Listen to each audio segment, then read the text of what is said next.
Question 1. Dans un virage sans visibilité, je serre le bord droit de la chaussée. Oui, réponse A. Non, réponse B. Je ralentis. Oui, réponse C. Non, réponse D.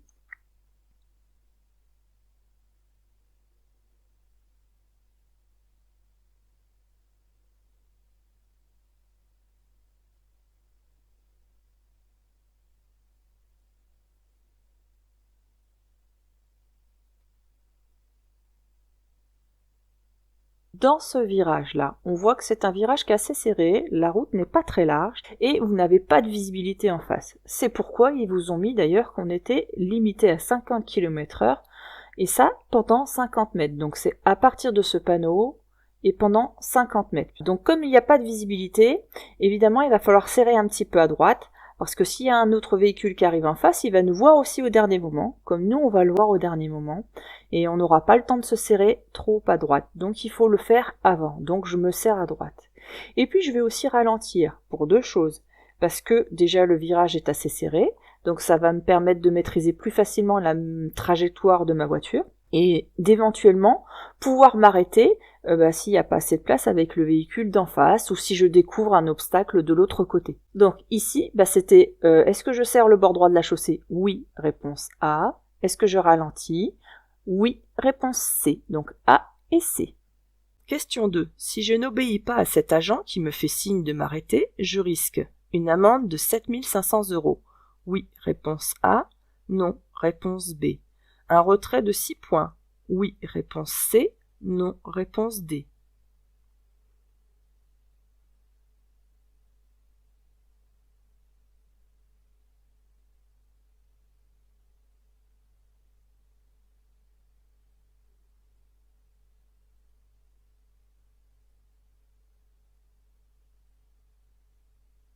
Alors, ne pas obéir à un ordre d'un agent, ça fait partie d'un refus d'obtempérer. Ne pas confondre avec le délit de fuite. Le délit de fuite, c'est quand on a causé un accident, que ce soit corporel ou matériel, d'ailleurs, peu importe, mais quand on a causé un accident et qu'on prend la fuite, ça c'est un délit de fuite. Si on ne respecte pas l'ordre d'un agent et qu'on prend la fuite, c'est pas un délit de fuite, ce n'est pas un accident, mais c'est un refus d'obtempérer. Donc faites bien la différence entre les deux parce que souvent vous faites des erreurs là-dessus. Dans ce cas-là, en cas de refus d'obtempérer, vous allez avoir une amende de 7 500 € et un retrait de 6 points. Donc si vous êtes jeune conducteur, c'est fini, vous n'avez plus de permis d'ailleurs. Donc là, c'était réponse A et C. Question 3.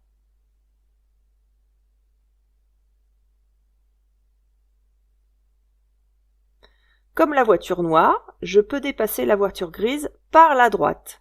Oui, réponse A. Non, réponse B.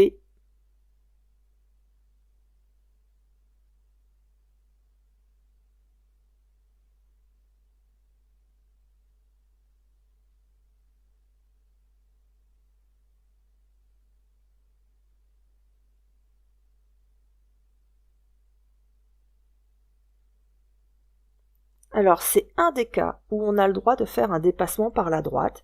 C'est quand vous êtes, vous voyez, sur une voie, il peut y avoir un marquage au sol aussi, ici des pointillés. Mais là, c'est une voie qui est assez large pour pouvoir passer à deux voitures. Mais si vous avez la voiture là qui veut tourner à gauche, dans ce cas-là, vous avez le droit de passer plus vite qu'elle par la droite, parce qu'elle veut tourner à gauche. Ça, c'est un des cas. Donc là, c'était réponse A. Je peux dépasser la voiture grise par la droite. Question 4.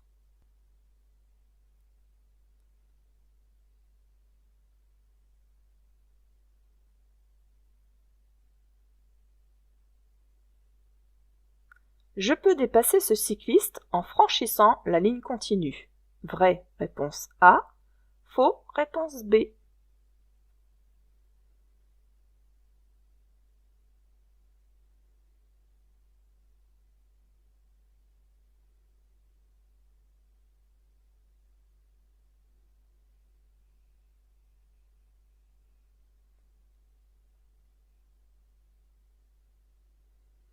Alors là, dans cette question, on nous demande si je peux dépasser ce cycliste en franchissant la ligne continue. Alors, il faut bien faire la distinction entre franchissement et chevauchement. Alors, quelle est la différence entre le franchissement et le chevauchement? Si je vous dessine une ligne continue, le chevauchement, c'est quand vous vous mettez à cheval, c'est-à-dire que là, vous avez votre voiture qui est une partie sur le côté gauche et une partie sur le côté droit. Donc, vous avez pas toutes les roues qui sont de l'autre côté. Ça, c'est le chevauchement. Le franchissement, c'est ça. C'est-à-dire que quand vous changez complètement de voie et que vous vous retrouvez carrément de l'autre côté de la voie de la ligne continue. Donc là, vous vous retrouvez de l'autre côté. Donc ça, c'est le chevauchement. Vous êtes à cheval et là, vous avez carrément franchi. Ça, c'est le franchissement. Alors, la réglementation depuis ces dernières années nous autorise à chevaucher une ligne continue pour dépasser un cycliste pour pouvoir respecter l'intervalle minimum de sécurité. Mais ça ne nous interdit pas le franchissement. On a seulement le droit de chevaucher une ligne continue. Là, on aurait pu chevaucher parce que toutes les conditions étaient réunies. Il y avait personne qui arrivait en face, on avait l'espace nécessaire pour se rabattre ensuite. Donc, c'était possible de chevaucher. Mais on n'a pas le droit de franchir. Donc, est-ce que je peux dépasser ce cycliste en franchissant la ligne continue? C'est non. Réponse B. Question 5. L'éblouissement allonge le temps de réaction. Oui, réponse A. Non, réponse B. Fausse l'évaluation des distances. Oui, réponse C. Non, réponse D.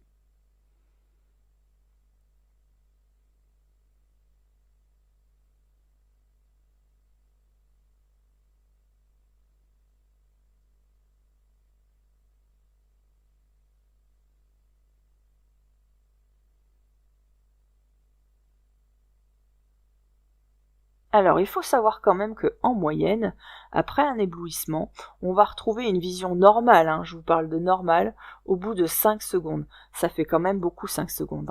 Alors, qu'est-ce qui se passe? L'éblouissement, ça allonge la durée du temps de réaction et ça fausse l'évaluation des distances. Alors, pourquoi ça allonge le temps de réaction? C'est parce qu'on discerne pas bien les choses.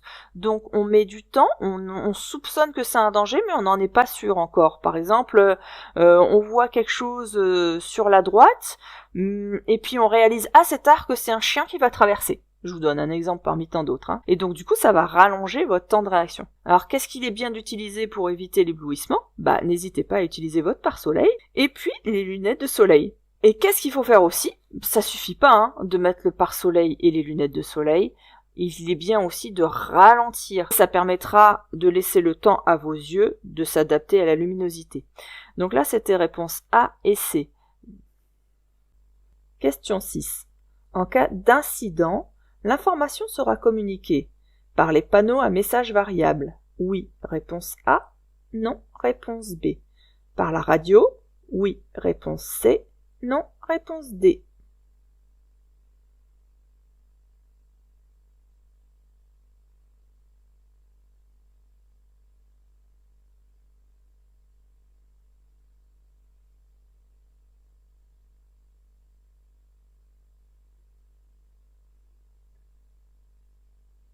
Donc ce panneau-là, ça veut dire que c'est un long tunnel, un tunnel de plus de 300 mètres de long. Et donc il y a des aménagements qui sont faits pour informer les automobilistes en cas d'incident. Il y a même des équipes qui se relaient 24 heures sur 24 pour assurer votre sécurité. Ça sera informé par le biais de messages variables, par la radio, c'est possible aussi. Donc là, c'est réponse A et C. Question 7. La distance de sécurité est la distance parcourue pendant le temps de réaction multiplié par 4. Oui, réponse A. Non, réponse B.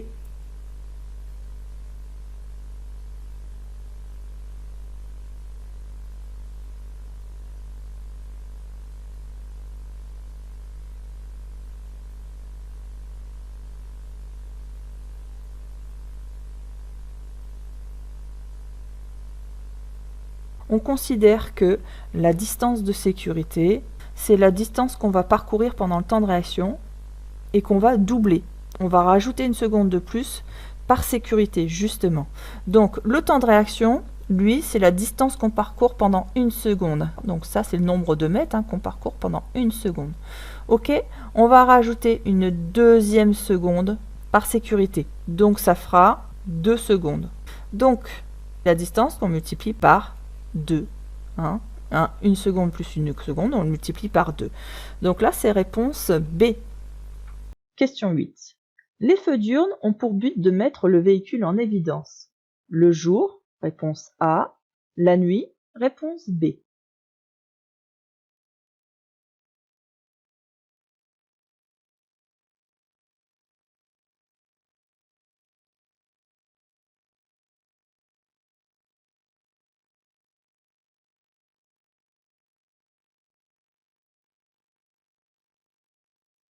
Donc les feux diurnes, ce sont les petits feux que vous voyez ici, hein, d'accord, sur la photo.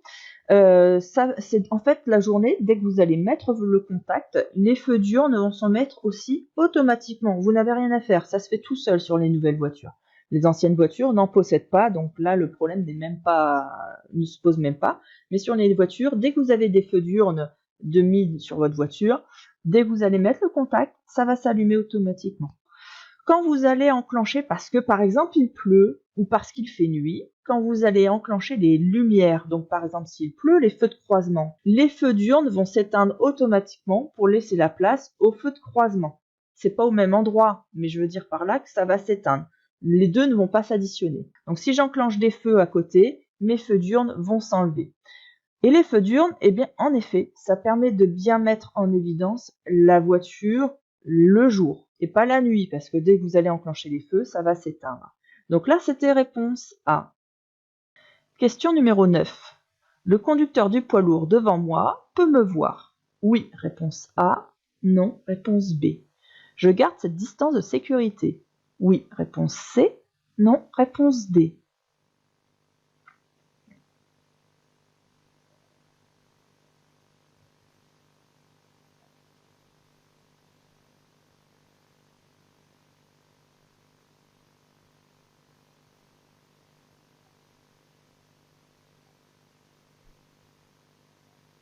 Alors, on me demande si le conducteur du poids lourd devant moi peut me voir. Pour savoir s'il peut me voir, je dois voir ses rétroviseurs, ici et là. Et là, eh bien, on ne voit rien. On ne voit pas de rétroviseur. Donc, si je ne vois pas ses rétroviseurs, lui ne peut pas me voir. Donc là, c'était déjà réponse B. Ensuite, est-ce que je garde cette distance de sécurité? Alors, vous avez vu, on est à l'arrêt. On est à 0 km/h. On est dans un bouchon. Quand on est à l'arrêt, on doit voir le véhicule de devant, on doit voir ses roues toucher le sol. Donc là, c'est le cas. Mes distances de sécurité sont correctes. Donc c'était réponse B et C. Question numéro 10. Je peux dépasser. Oui, réponse A. Non, réponse B.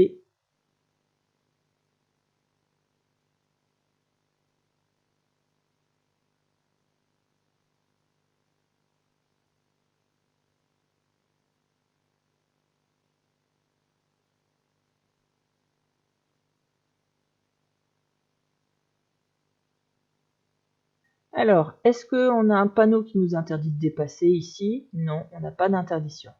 Est-ce qu'on a un marquage au sol qui nous interdit de dépasser? Non plus. Je vous rappelle, quand on a les flèches dans ce sens-là, c'est que c'est ceux qui viennent d'en face, d'ici, qui n'ont pas le droit de dépasser. Si ça avait été pour moi, j'aurais eu cette flèche-là, dans ce sens-là. Donc j'aurais eu les pointillés resserrés, avec la flèche comme ça. Il y a 3 flèches, et puis après, au bout des 3 flèches, il y a une ligne continue. Donc, ceux d'en face n'ont pas le droit de dépasser, mais moi j'ai le droit de dépasser. Il n'y a aucun problème.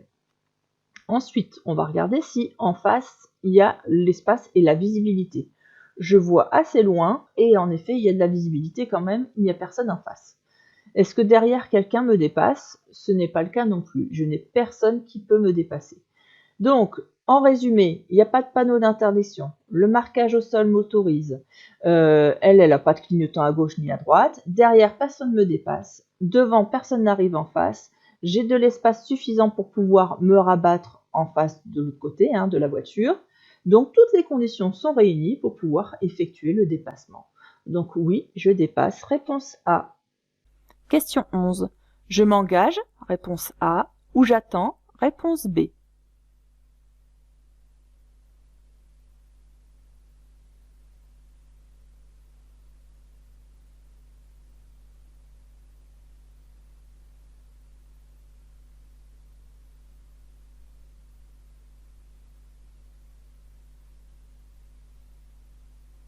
Ici, on est en agglomération, donc on doit laisser un intervalle de 1 mètre si on veut dépasser.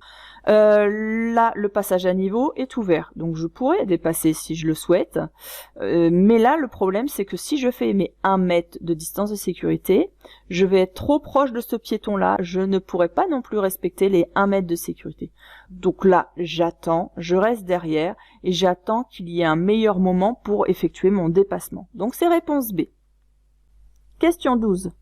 En période probatoire, la perte de 3 points suite à une infraction oblige à suivre un stage de sensibilisation.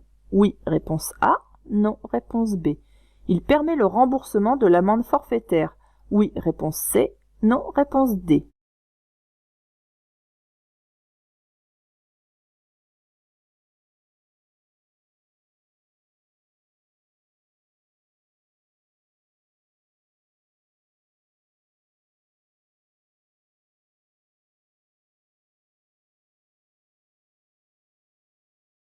Quand on est en période probatoire, est-ce que ça nous oblige à suivre un stage quand on a perdu 3 points? Eh bien oui, quand on a perdu 3 points ou plus que 3 points, on doit obligatoirement faire un stage de sensibilisation et ça nous permet par la même occasion de rembourser l'amende forfaitaire. Donc c'est réponse A et C. Question 13. Je suis contrôlé positif au cannabis. Pour que l'infraction soit reconnue, un second test doit être réalisé. Oui, réponse A. Non, réponse B.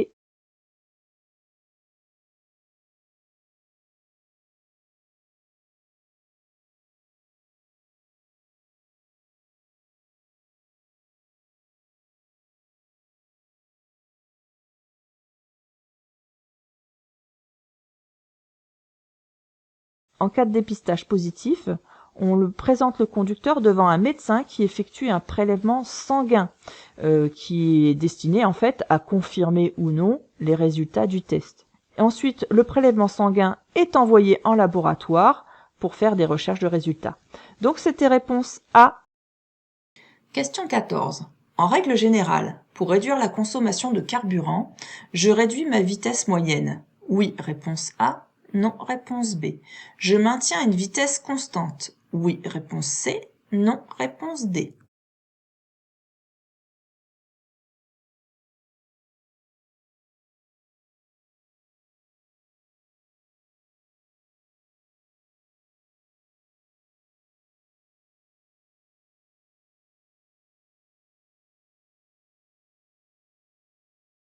Et oui, réduire ma vitesse moyenne, ça va me permettre de baisser ma consommation de carburant. On le voit surtout sur autoroute, la différence, elle est énorme. Entre les 110 km/h et les 130 km/h, à 130, vous allez consommer beaucoup plus qu'à 110 km/h. Donc c'est important, en effet, de réduire votre allure pour pouvoir baisser votre consommation de carburant. Ensuite, si je maintiens une allure constante, ça va aussi aider. Pourquoi ? Parce que ça va éviter des accélérations, des freinages, des accélérations de nouveau, des freinages et encore accélération, parce que une accélération, ça consomme énormément. Donc si je maintiens une allure constante, je consommerai moins aussi. Donc c'est réponse A et C. Je peux me placer dans la voie pour véhicule lent. Oui, si je roule à 80 km/h. Réponse A. Oui, si je roule à 60 km/h. Réponse B. Non, elle est réservée aux poids lourds. Réponse C.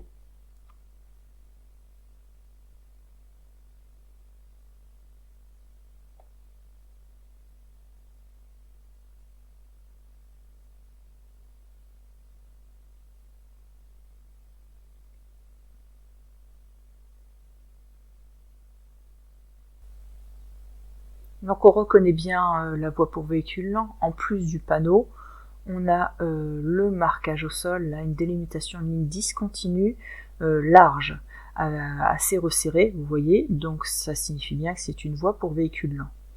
La réglementation pour la voie véhicule lent, c'est que c'est autorisé pour tout type de véhicule, c'est pas uniquement les poids lourds, tout type de véhicule, évidemment autorisé à aller sur l'autoroute, puisque là nous sommes sur l'autoroute, qui ne dépasse pas maximum les 60 km/h. Ça, c'est à retenir absolument par cœur. Les 60 km/h maximum. Donc, 60, c'est bon, 61, c'est plus bon. Vous devez changer de voie. Donc 50, 55 km/h, 60 km/h, c'est possible. Après, vous êtes en dehors. Donc, est-ce que je peux me placer dans la voie de véhicule lent? Oui, si je roule à 80 km/h. Eh bien non, parce que je dépasse les 60. Si je roule à 60 km/h, c'est la vitesse maximum autorisée dans la voie pour véhicule lent. Non, elle est réservée aux poids lourds. Ben non, je vous ai dit tout à l'heure que c'était tout type de véhicule. Une seule chose est prise en compte, c'est l'allure. Voilà. Donc là, c'était réponse B. Question 16. Cette signalisation indique une sortie. Réponse A. Une direction autoroutière. Réponse B. Une bifurcation. Réponse C. Une voie européenne. Réponse D.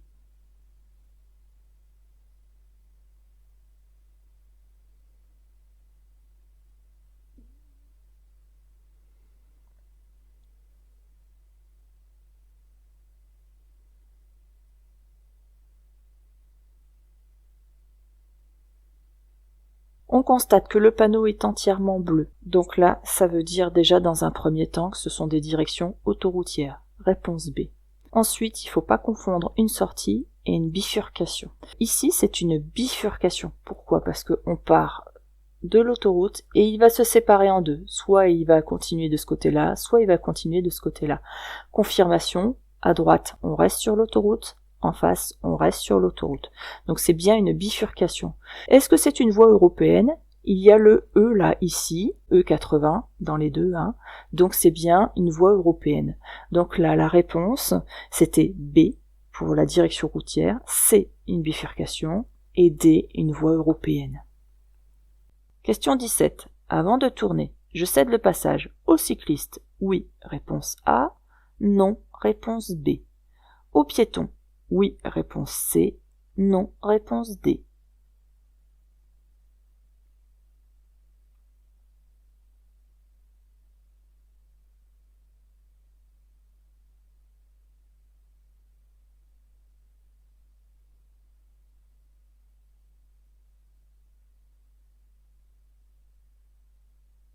Donc on voit ici un marquage au sol, qu'on voit aussi bien dans le rétroviseur. C'est une voie réservée pour les cyclistes.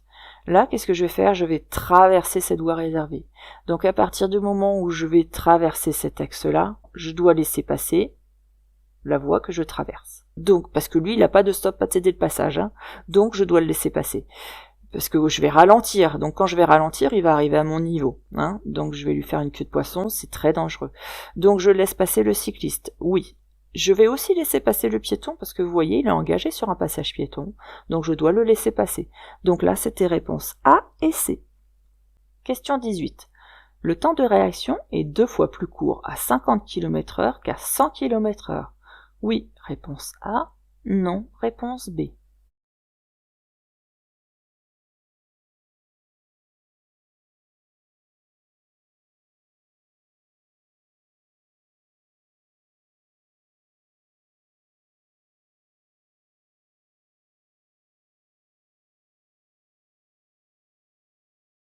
Alors, le temps de réaction, c'est entre le moment où on a détecté un danger, et le moment où on va agir, c'est-à-dire soit un coup de volant, soit je freine, soit j'accélère, soit je fais deux choses en même temps, hein, le volant et le freinage en même temps.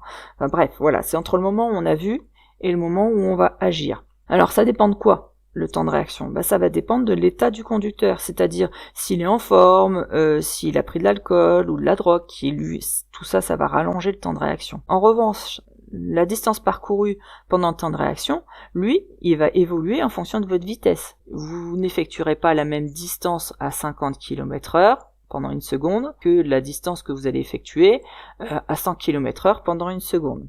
Donc je parcours beaucoup plus de distance en une seconde à 100 km/h qu'à 50. Ça c'est logique. Mais là on vous demande pas la distance que vous parcourez pendant le temps de réaction, on vous demande votre temps de réaction. Donc lui, le temps de réaction, il est toujours de 1 seconde en moyenne, que vous soyez à 50 km/h ou à 100 km/h.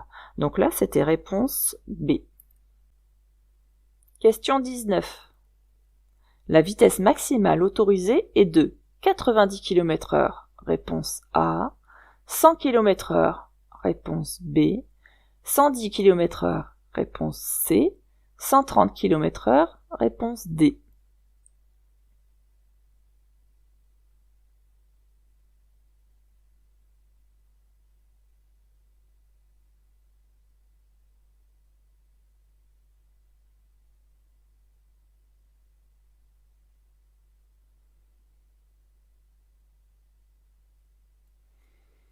Nous avons une première information qui nous dit que nous sommes sur une route à 2 chaussées séparées par un terre-plein central qui est ici. Et la deuxième information, ce sont les panneaux bleus. Ça m'indique que je suis sur l'autoroute. Je vais rencontrer une bifurcation dans 3 km. Donc quand je suis sur l'autoroute, la vitesse maximale autorisée, en plus il fait beau, est de 130 km/h. Donc là c'était réponse D. Question 20. Hors agglomération. Une bonne acuité visuelle, entre 8 et 10 dixièmes, me permet de lire un panneau de limitation de vitesse à 50 mètres, réponse A, à 100 mètres, réponse B, à 150 mètres, réponse C, à 200 mètres, réponse D.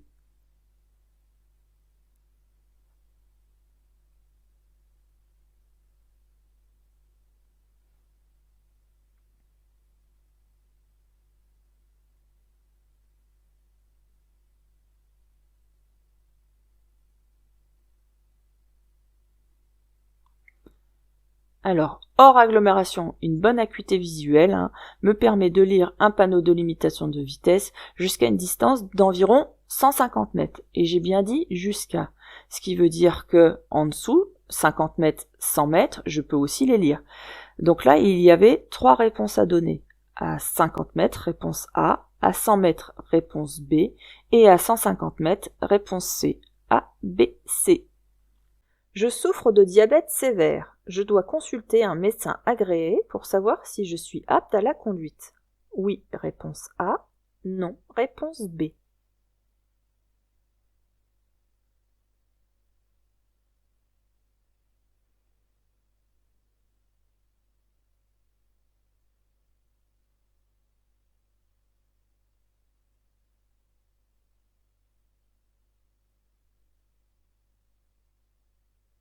Voilà, alors vous souffrez de diabète, il faut absolument le déclarer à la préfecture, et puis après, il faudra prendre un rendez-vous donc avec un médecin agréé, vous inquiétez pas, la préfecture elle va vous donner toute la liste des médecins agréés pour passer une visite médicale d'aptitude. Voilà, donc là c'était réponse A.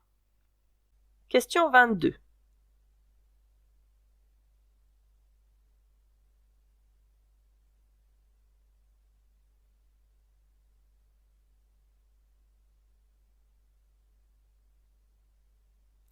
Ma voie est totalement encombrée. Je peux franchir la ligne continue? Oui, réponse A. Non, réponse B.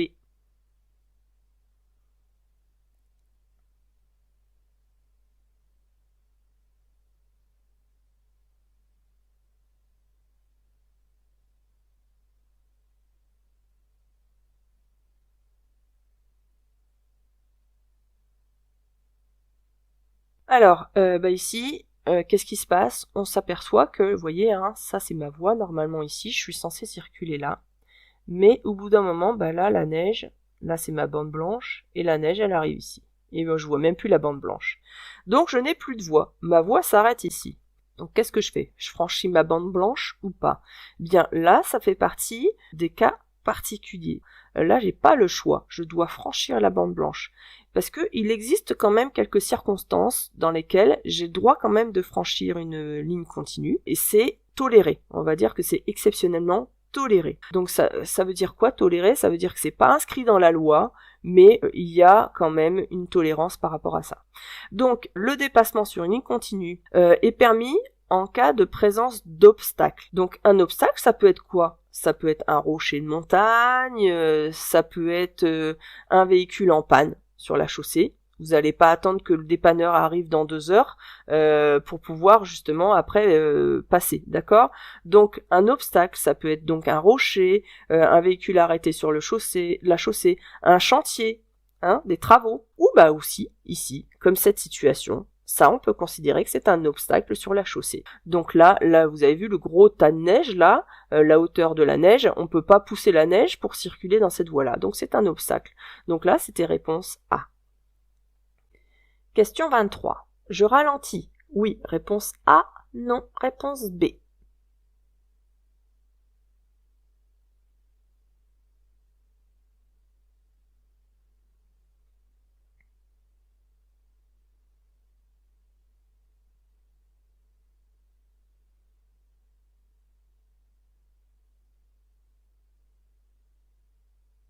On peut voir ici qu'il y a de la neige et peut-être même du verglas.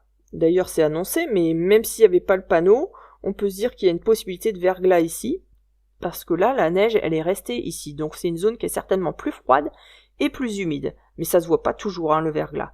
Et on a une limitation de 50 km/h. On roule aussi à 50 km/h, donc on peut se dire tout va bien, je respecte la limitation de vitesse.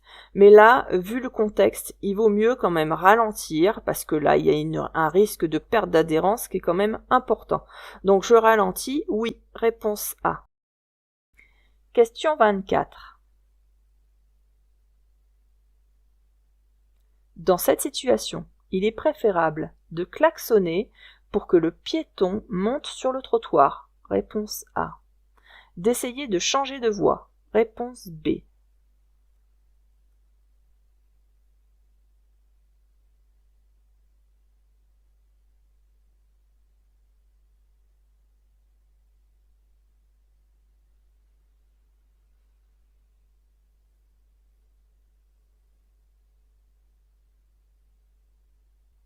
Alors, est-ce qu'il est préférable de klaxonner pour que le piéton monte sur le trottoir ? Si on regarde bien ici, là, il n'y a pas de trottoir en fait. À mon avis, avant, il y avait certainement une invitation, avant ces travaux-là, il y avait certainement une invitation à changer de trottoir, parce que les piétons ne devaient pas avoir le droit certainement de circuler ici. C'est à 100% sûr. Malgré tout, il est là. Alors si je klaxonne, il peut pas serrer sur le bord, hein, il risque de retomber sur la route, donc ça serait super dangereux de passer à ce moment-là, s'il est sur le bord, parce que s'il tombe, je l'écrase. Donc la meilleure chose à faire ici, c'est d'essayer de changer de voie. Si je ne peux pas le faire tout de suite, si je ne peux pas changer tout de suite de voie parce qu'il y a du monde sur les côtés ou quelqu'un dans mon angle mort, je ralentis de manière à garder mes distances avec lui, donc je ne m'approche pas plus. J'attends que les autres voitures soient passées dans la voie de gauche et ensuite je me déporte pour pouvoir éviter le suraccident. Donc là, c'était réponse B. Question 25. Vérifiez l'angle mort avant de partir. Évite de surprendre. Réponse A. Évite d'être surpris. Réponse B. Évite l'usage du clignotant. Réponse C.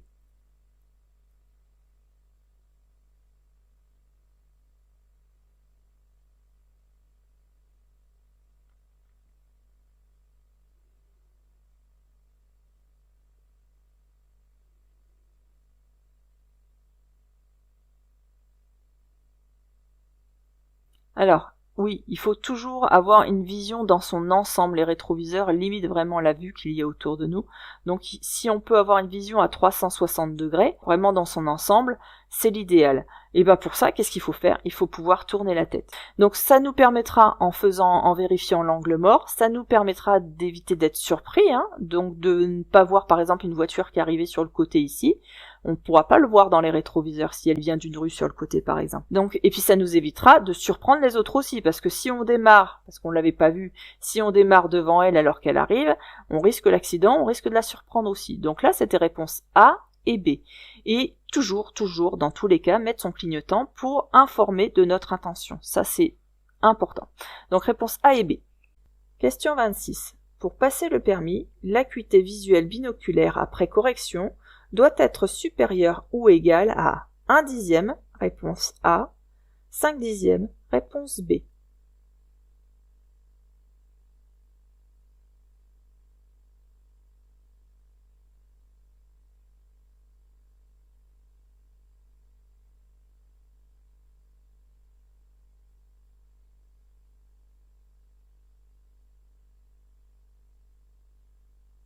Alors, la vision binoculaire, elle doit être au moins égale à 5 dixièmes en effet. Et si vous avez un œil qui est borgne ou qui ne voit même pas 1 dixième, l'autre doit absolument pouvoir voir les 5 dixièmes absolument. Donc c'est 5 dixièmes, réponse B. Question 27. Dans cette situation, je ralentis. Oui, réponse A. Non, réponse B. Je chevauche la ligne continue. Oui, réponse C. Non, réponse D.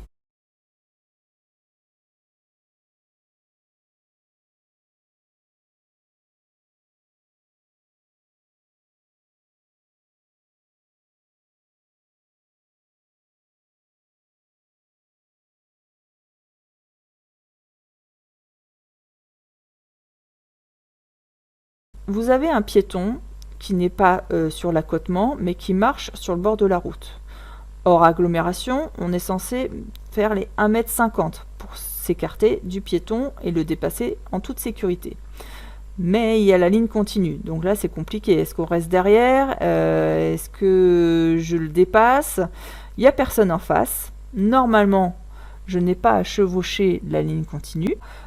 Attention, c'est pas franchir. Hein. Franchir, c'est avoir les 4 roues carrément de l'autre côté. Hein. Chevaucher, c'est être à moitié l'un, à moitié l'autre. Est-ce que je peux chevaucher la ligne continue? Là, ça fait partie du bon sens et de la sécurité, d'accord? Parce que c'est la sécurité qui va primer sur tout le reste, sur le respect du code de la route. Donc ici, comme je dois laisser un intervalle d'1,50 m pour dépasser ce piéton, qui ne me voit pas arriver en plus de ça, et ben je vais ralentir pour éviter le risque d'accident. Mais il est aussi préférable de s'écarter légèrement et donc de chevaucher légèrement la ligne continue pour pouvoir le dépasser sans danger, plutôt que de mettre sa vie en péril. Donc là, dans cette situation, est-ce que je ralentis? Oui, réponse A. Et est-ce que je chevauche la ligne continue? Oui, réponse C. Question 28. Un moteur pollue plus à froid? Oui, réponse A. Non, réponse B. Je laisse chauffer le moteur à l'arrêt avant de partir? Oui, réponse C. Non, réponse D.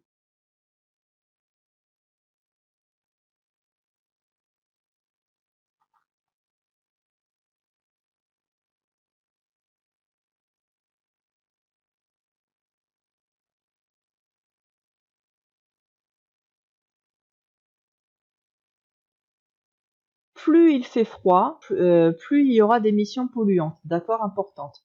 Et plus vous allez démarrer donc votre moteur à froid, plus il y aura de matières polluantes qui sortent de l'échappement.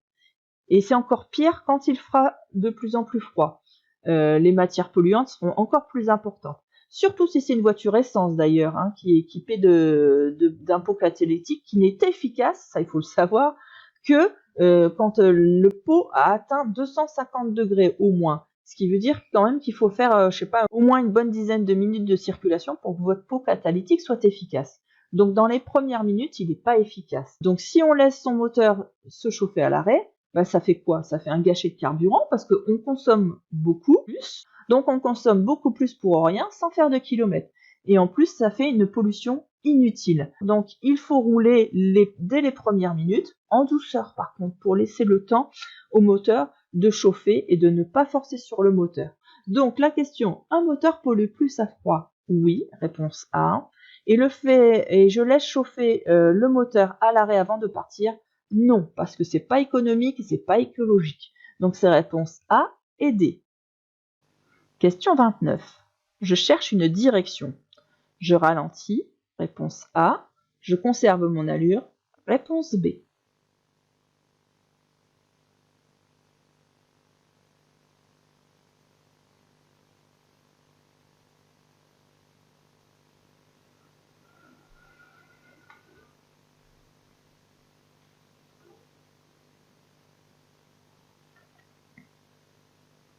C'est vrai que des fois, dans certaines situations, c'est difficile de tout observer, de tout voir. Pour ceux qui ont déjà commencé un petit peu à conduire, je pense que vous en êtes rendu compte, c'est pas facile de tout voir. Donc entre la maîtrise de la voiture et voir son environnement, c'est pas facile. Même si je roule lentement, des fois plus lentement, ça reste pas facile parce que la signalisation, elle peut être compliquée. Si on regarde ici, je dois observer l'intersection, savoir la règle de passage, surveiller derrière aussi dans mon rétroviseur, voir si la voiture ne quitte pas son stationnement, surveiller ce qu'elle fait elle, et en même temps chercher ma direction. Et si on regarde les panneaux de signalisation, on se rend compte que là, ils sont super complexes. Ici, on me dit que la voie de droite va être pour les transports en commun, il va falloir que je prenne la voie de gauche. Et après, j'ai une sorte de sens giratoire qui m'a l'air un petit peu compliqué. Donc là, c'est vraiment pas une information qui est habituelle. Donc gérer tout ça en même temps, c'est pas facile. Donc pour pouvoir justement ne pas me planter et bien voir tout ce qui se passe dans mon environnement, j'ai qu'une seule solution, c'est de ralentir. D'accord? Donc là, c'était réponse A. Question 30. Cette commande permet de faire fonctionner le lave-glace, réponse A, les clignotants, réponse B, les feux de brouillard avant, réponse C.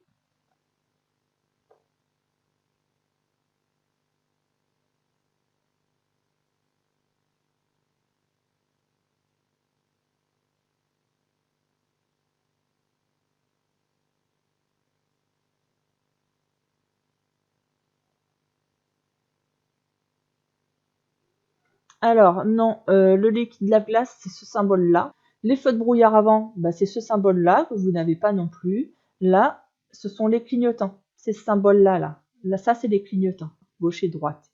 Donc, c'était réponse B. Question 31.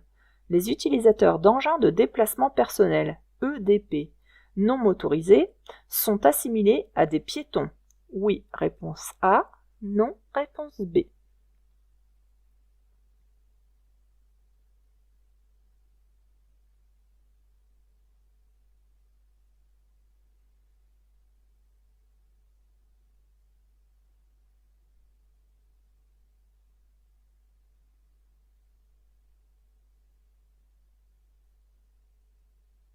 Donc à connaître, EDP c'est engin de déplacement personnel. Il y a plusieurs catégories dans les EDP. Il y a les engins qui sont non motorisés. Ça veut dire que c'est poussé par la force musculaire, donc la force de la personne. Donc ça peut être un skateboard, une trottinette, mais sans moteur, hein, et puis des rollers, par exemple. Ceux-là, ils sont considérés comme des piétons, donc ils peuvent utiliser les trottoirs. Ensuite, vous avez les engins motorisés, qui eux sont propulsés soit par un moteur électrique, soit par un petit moteur thermique, comme les gyropodes, les monoroues, les overboards, les trottinettes électriques. Ceux-là sont autorisés qu'à partir de 12 ans, les engins motorisés, et ils ont grosso modo les mêmes règles que les cyclistes, mais avec quelques différences. En agglomération pour cela, ils ont l'obligation de circuler sur les pistes ou les bandes cyclables. Et s'ils ne peuvent pas le faire, s'il n'y a pas de piste, pas de bande cyclable, ils sont autorisés à circuler sur la chaussée, à condition que la limitation de vitesse soit à 50 km/h sur cette chaussée-là, ou moins. Quand vous êtes hors agglomération, la circulation est interdite sur la chaussée avec ces engins-là. Vous avez seulement le droit sur les voies vertes et les pistes cyclables. Donc là, c'était réponse à les engins de déplacement personnel non motorisés sont assimilés à des piétons. Question 32. Le vent souffle en rafale. Pour poursuivre ma route, je réduis l'allure. Réponse A. Je circule au milieu de la chaussée. Réponse B. J'accélère pour quitter cette zone venteuse. Réponse C. Je tiens fermement le volant. Réponse D.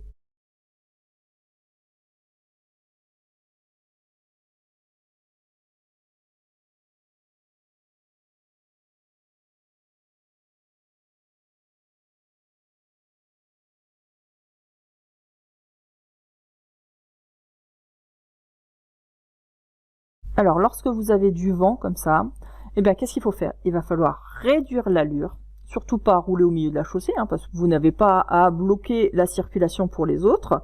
Je n'accélère surtout pas dans une zone venteuse, je vais réduire l'allure et je tiens fermement le volant pour pouvoir maintenir ma trajectoire. Donc c'était réponse A et D. Question 33. Je risque l'éblouissement au lever du soleil. Oui, réponse A. Non, réponse B.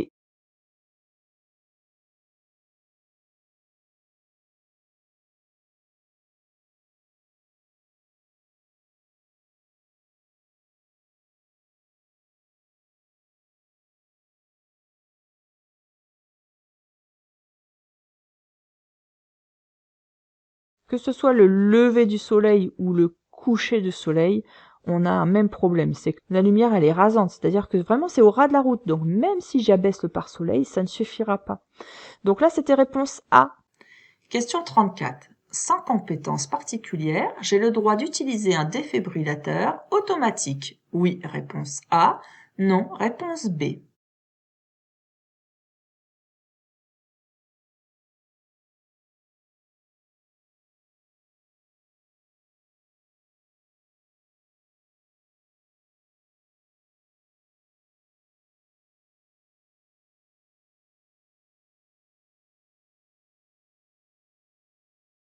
Donc le DAE, défibrillateur automatique externe, c'est conçu pour que tout le monde puisse l'utiliser. Vous avez une notice, vous avez une explication, même en audio, ça vous parle en même temps pour vous dire ce qu'il faut faire.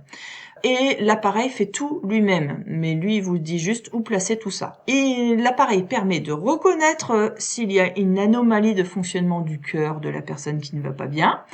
Et donc en fonction de ça, elle va décider de faire une charge automatique ou de délivrer le choc automatiquement. Donc c'était réponse A.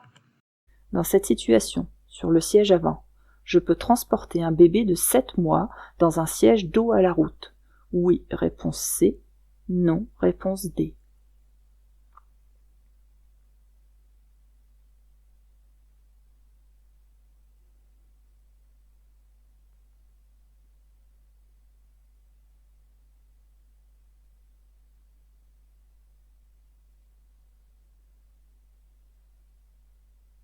Alors, je viens d'activer l'airbag du siège avant côté passager. Eh bien, on voit là que il est mis en position off. Donc là, il est désactivé et pas activé. Alors, comment ça fonctionne? Vous prenez la clé de votre voiture, qu'on met sur le Neyman habituellement, vous enfoncez la clé, et puis vous tournez d'un côté ou de l'autre. C'est comme ça qu'on l'active ou qu'on le désactive. Là, il est désactivé.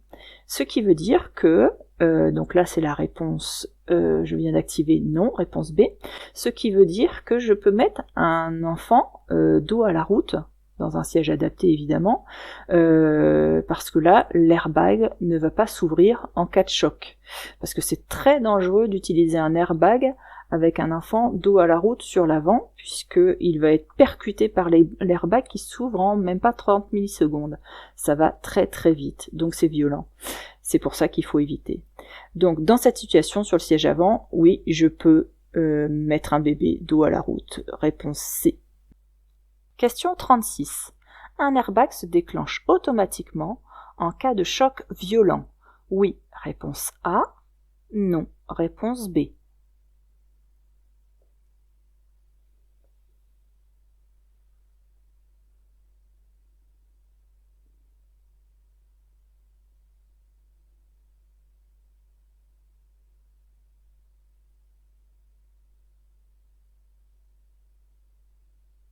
Alors, un airbag, c'est aussi appelé coussin gonflable, c'est un amortisseur de choc. Donc il se déclenche automatiquement et même quasiment instantanément en cas de choc violent, mais c'est automatique. Sur les voitures récentes, il est courant d'en trouver plusieurs, au niveau du volant, au niveau du passager, donc au volant comme ici, au niveau du passager, et si on observe bien aussi, il peut y en avoir en latéral, sur le côté. Mais ça se déclenche automatiquement. Et petite précision, c'est important de mettre aussi votre ceinture, c'est pas l'airbag qui va vous empêcher d'être projeté. Donc, réponse A. Question 37. Rouler à cette allure durant 100 km/h permet d'économiser du carburant. Oui, réponse A. Non, réponse B. Faire perdre environ 14 minutes. Réponse C. 4 minutes. Réponse D.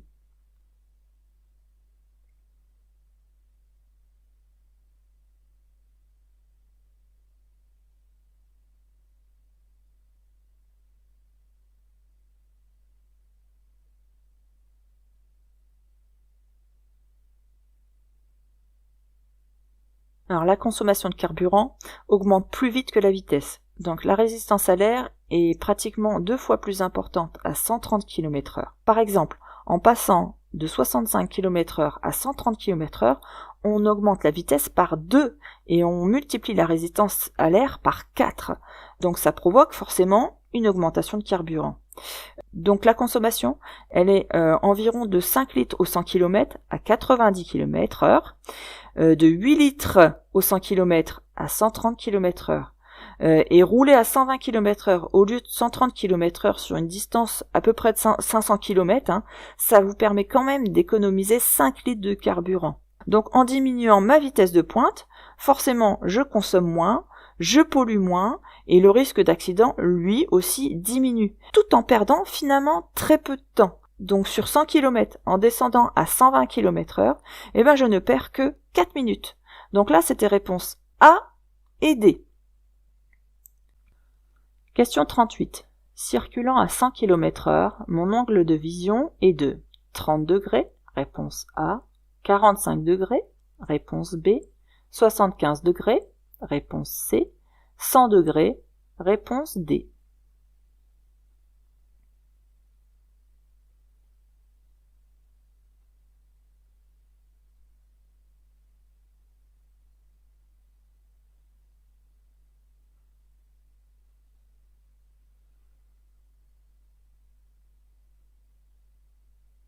Donc, lorsque je circule à 100 km/h, mon angle de vision, lui, est de 45 degrés. Et quand je suis à 130 km/h, donc encore plus vite, là, ça va diminuer carrément à 30 degrés. Ça, c'est des chiffres à apprendre. Vous devez apprendre vos angles de vision quand vous êtes à chaque limitation de vitesse, c'est-à-dire à 50 km/h, à 80 km/h, à 90 km/h, à 100 km/h, à 110 et à 130. Apprenez-les par cœur, parce que je sais qu'on m'a posé la question des fois, dans les petites questions, dans les commentaires en dessous des vidéos YouTube.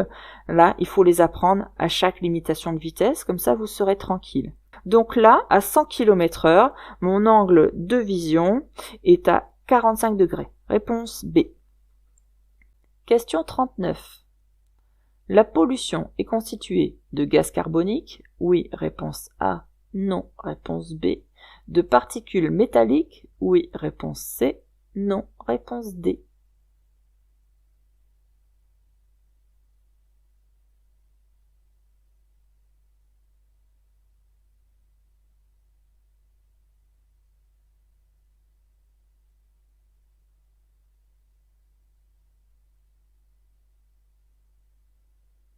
Alors, toutes les voitures polluent, mais pas de la même manière. Les petites cylindrées polluent un petit peu moins que les gros cylindrées. Et qu'est-ce qu'elles projettent? Elles émettent du gaz carbonique, du dioxyde de carbone, mais aussi, il y aura aussi des particules, des petites particules métalliques. Donc, c'est réponse A et C. Question 40. En cas d'accident, j'avertis les secours depuis mon téléphone portable en composant le 911. Oui, réponse A. Non, réponse B. En composant le 112. Oui, réponse C. Non, réponse D.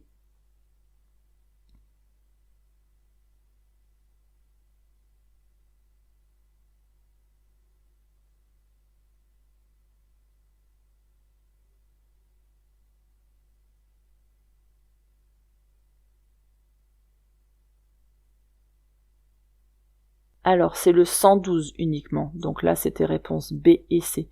Ce numéro de téléphone est utilisable sur les téléphones portables partout en Europe même. Donc réponse B et C. Si mes explications t'ont plu, la meilleure façon de me remercier, c'est de liker la vidéo, laisse un petit commentaire aussi si tu veux, et abonne-toi.